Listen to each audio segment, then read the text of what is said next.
จะรู้ได้ว่านะครับอยู่จุดใดแนวต้านอยู่จุดใดในบทเรียนนี้ก็ถือว่าจะมาแชร์จุดแนวรับแนวต้านบอนใดที่ควรเขาซื้อบอนใดที่ควรเขาขายมาเบิ่งกันได้แนวรับแนวต้านมันจะมีอยู่3รูปแบบก็คืออยู่ในรูปแบบไซด์เวย์อยู่ในรูปแบบขาขึ้นอยู่ในรูปแบบขาลงอันนี้จะเป็นในรูปแบบไซด์เวย์ถ้าว่ารูปแบบไซด์เวย์แล้วถ้าว่าราคาลงต่ำสุดเอิ้นว่าเป็นแนวรับเนาะราคาสูงสุดเอิ้นว่าเป็นแนวต้านกรณีเฮาเห็นแท่งเทียนลงมาถึงจุดๆนี้เฮาขีดเส้นแนวรับเอาไว้เนาะขีดเส้นแนวรับไว้จุดที่เป็นสี่เหลี่ยมนี้เมื่ออนาคตต่อไปแท่งเทียนลงมาใกล้จุดที่ว่าเฮาขีดกองสี่เหลี่ยมนี้ไว้แล้วมันก็จะกลับตัวขึ้นไปเนาะเบิ่งเด้มันต่ำเส้นแนวรับปึ๊บจะกลับตัวขึ้นไปที่ราคาต่ำสุดนี้แล้วก็แท่งเทียนจะพุ่งขึ้นไปเอิ้นว่าจุดๆนี้เป็นจุดที่ควรซื้อเนาะลงมาต่ำแนวรับแล้วซื้อขึ้นไปเอิ้นว่าราคาต่ำสุดเป็นแนวรับเนาะจะวางไว้จุดๆนี้ก็ได้คือกันเนาะจุดๆนี้ถ้าว่ามันลงมาจุดนี้ก็มีโอกาสที่ว่าจะกลับขึ้นไปคือกันที่แนวรับสำหรับแนวต้านก็คือราคาสูงสุดกรณีที่ว่ามันขึ้นไปถึงสูงสุดนี้แล้วก็กลับตัวลงมาเฮาก็วางเส้นแนวต้านเอาไว้ขีดกองสี่เหลี่ยมนี้ไว้พร้อมกันดีเมื่อราคามันขึ้นไปใกล้จุดราคาสูงสุดแล้วจะกลับตัวลงมาเนาะจะกลับตัวลงมาณจุดๆนี้จะกลับตัวลงมาจุดที่2นี้เอิ้นว่าเป็นราคาสูงสุดหรือว่าแนวต้านนั่นเองกลับตัวลงมาจุดตำแหน่งนี้เอิ้นว่าขึ้นไปตามแนวต้านเป็นจุดที่ขายลงเนาะแต่ว่าจุดๆนี้เป็น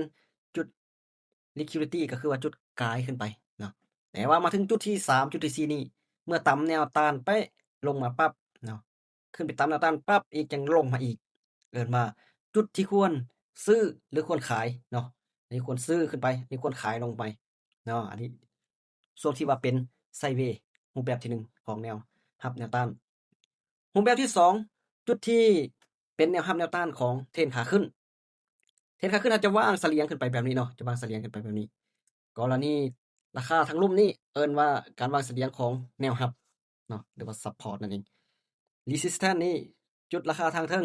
เอิ้นว่าเป็นแนวต้านมันจะเสลียงแตกต่างกันหน่อยหนึ่งหรือว่าจะยับขึ้นมาทางเทิงนี้ก็ได้เนาะยับมานี่ก็เป็นแนวต้านหนึ่งคือกันเนาะอันนี้จะวางอยู่ที่เนื้อเทียน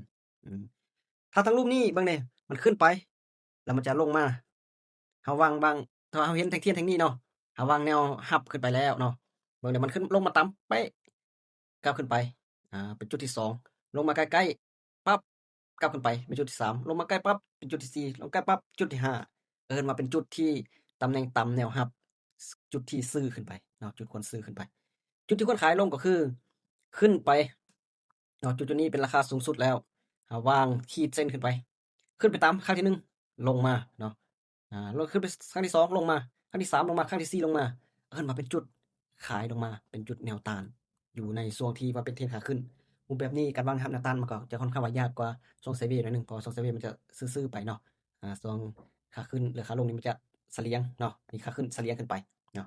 ก็สามารถวางแนวรับแนวต้านมีแนวรับแนวต้านในจุดที่ว่าเป็นเทรนขาขึ้นเนาะจุดที่ว่าเป็นเทรนขาลงเนาะเทรนขาลงจะเสลียงลงแบบนี้เทรนขาลงจะเห็นแดงๆลงแบบนี้เนาะจุดแนวรับก็คือจุดๆนี้ราคาต่ำสุดจุดนี้เนาะแต่ว่ามันจะเป็นการเสลียงลง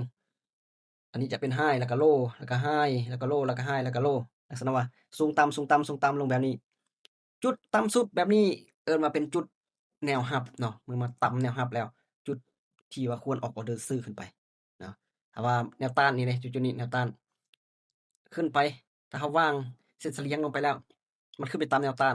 ก็เป็นจุดที่ขายลงมาเนาะเป็นจุดที่ขายลงมาลักษณะนี้อันตัวนี้มันถือว่ามันพุ่งขึ้นไป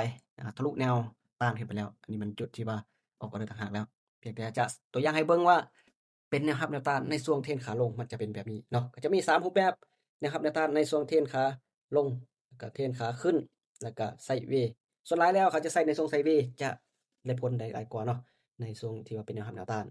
อันนี้ก็จะเป็นตัวอย่างเบิ่งแนวรับแนวต้านหรือว่าจุดเข้าออร์เดอร์ในการใส่แนวรับแนวต้านอันนี้เป็นตัวอย่างให้เบิ่งก็สามารถเข้าไปศึกษาในกราฟตัวจริงได้เนาะมันก็จะคล้ายๆกันแบบนี้แหละการลงทุนมีความเสี่ยงต้องศึกษาให้ดีก่อนลงทุนเนาะ